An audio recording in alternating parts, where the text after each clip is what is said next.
Quero convidar os irmãos a abrirem comigo em Mateus 14, dos versículos 28 ao 31. Gostaria de agradecer a Deus, que através do pastor me concedeu a oportunidade de estar subindo aqui mais uma vez. Todos os irmãos acharam a passagem? Diga amém. Bom, assim diz: Senhor, disse Pedro, se és tu, manda-me ir ao teu encontro, por sobre as águas. Venha, respondeu Jesus. Então Pedro saiu do barco, andou sobre as águas e foi na direção de Jesus. Mas quando reparou no vento, ficou com medo e, começando a afundar, gritou: Senhor, salve-me. Imediatamente Jesus estendeu a mão e o segurou. Quando a gente vê essa passagem, a maioria das pessoas costumam falar que Pedro afundou. Mas a gente vê que, na grande maioria das vezes, não é levado em consideração quantos passos Pedro deu até afundar.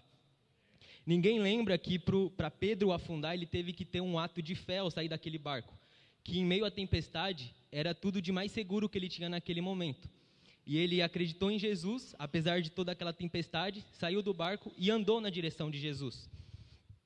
E da mesma forma, quando o irmão da igreja se desvia, quando o irmão da igreja cai, você já parou para pensar que o primeiro ato de um membro da igreja, em vez de avisar aquele irmão quantos passos ele deu até que ele afundasse, até que ele se desviasse, quantas almas ele conquistou para Cristo, que ele não faltava em nenhum dos cultos e, apesar das dificuldades do dia a dia dele, ele estava sempre feliz, glorificando e louvando a Deus, mas os membros preferem apontar o dedo para aquele irmão, falando sobre aquele erro. E provavelmente o motivo desse desvio pode ser esse julgamento, porque o irmão está ali acertando 1, 2, 3, 4, 5, 6, 7, 8, 9 vezes, mas quando chega na 10ª, ele erra. E aí o irmão, em vez de chegar nele e falar: irmão, tá tudo bem, você errou, mas é normal, você teve 9 passos certos para errar o 10º. Mas o irmão só aponta aquele primeiro erro no 10º passo dele.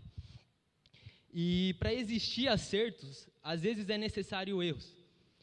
Tudo bem que, se a gente puder evitar esses erros, é melhor. O pastor, todos os cultos, nos alerta de erros que nós podemos evitar. A própria Bíblia nos alerta de erros que nós podemos evitar. Mas, infelizmente, tem algumas coisas na nossa vida que nós só vamos acertar depois de errar, porque nós vamos entender que não é daquela forma que nós devemos lidar, e vamos agir da forma certa da próxima vez. E nós temos um mundo inteiro lá fora que luta contra a gente, de dentro da igreja. Satanás doutrinou o mundo, treinou o mundo para que o mundo desviasse a nossa atenção do foco de Jesus, assim como Pedro desviou. Pedro caminhava sobre Jesus enquanto ele estava com foco em Jesus. Porém, quando ele começou a reparar na tempestade que estava ao seu redor, ele começa a afundar. E esse é o plano de Satanás para a gente. Satanás quer desviar os nossos olhares de Jesus. E é muito difícil você lutar contra o mundo inteiro lá fora. Para isso, aliás, essa é uma das funções, vamos dizer assim, da igreja. A igreja serve para isso, porque a igreja não é esse salão. Esse salão é o templo que nós nos deslocamos à nossa casa para vir adorar a Deus. A igreja somos nós como um todos. Eu como membro, você como membro, o pastor como líder, mas também um membro. Os membros unidos tornam a igreja um corpo. E juntos nós podemos combater o mundo, mas só que os irmãos, em vez de se unirem para combater o mundo, preferem se dividirem dentro do próprio corpo. Em Romanos 12, nos versos 4 e 5, diz: Pois assim como em um corpo temos muitos membros, e todos os membros não têm a mesma função, assim também nós, embora muitos, formamos um só corpo em Cristo, e cada membro está ligado a todos os outros. Por um momento eu quero que você se questione: você realmente está ligado aos membros da igreja? Mas eu digo a todos os membros, não a um ou outro que você mais simpatiza. E quando eu digo estar ligado, não digo que você tem que conviver com aquele irmão todos os dias, que ele tem que estar no seu vínculo, mas você tem que simpatizar com ele.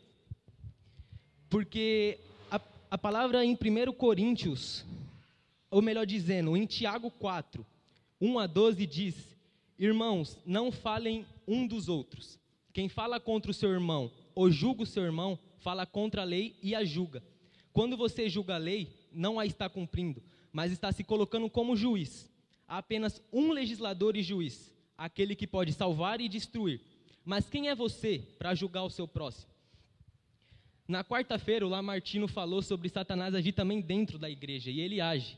Tem muitas pessoas que acham, como ele também citou, que Satanás não entra na igreja, que a partir do momento que ele colocar o pé naquela porta, ele vai queimar, mas não é dessa forma. Ele entra, ele louva, ele canta, ele dança, ele prega, e ele vai pregando sementinhas na mente de cada um aqui.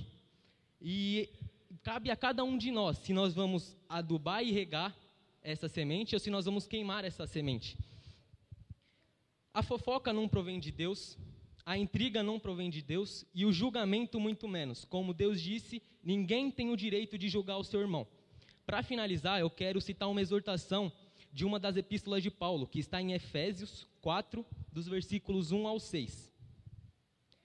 Eu, prisioneiro do Senhor, os exorto a viverem de maneira digna da vocação que receberam. Sejam completamente humildes e dóceis, e sejam pacientes, suportando uns aos outros com amor. Nesse momento, Paulo está falando para a igreja que nós devemos nos comportar de forma humilde, de forma dócil e com paciência a cada um dos irmãos da igreja. Façam todo o esforço para conservar a unidade do Espírito pelo vínculo da paz. Quando Paulo fala de unidade, ele também está se referindo ao corpo. Lá em 1 Coríntios 12, diz assim: o corpo é uma unidade, embora tenha muitos membros, e todos os membros do corpo, embora muitos, formam um só corpo. Assim acontece em Cristo. E para finalizar, voltando para Efésios 4, de 1 a 6, continua assim: há um só corpo e um só Espírito, assim como a esperança para o qual vocês foram chamados é uma só. Há um só Senhor, uma só fé, um só batismo, um só Deus e Pai de todos, que é sobre todos, por meio de todos e em todos. Eu agradeço mais uma vez a oportunidade, eu espero que essa palavra possa edificar a igreja.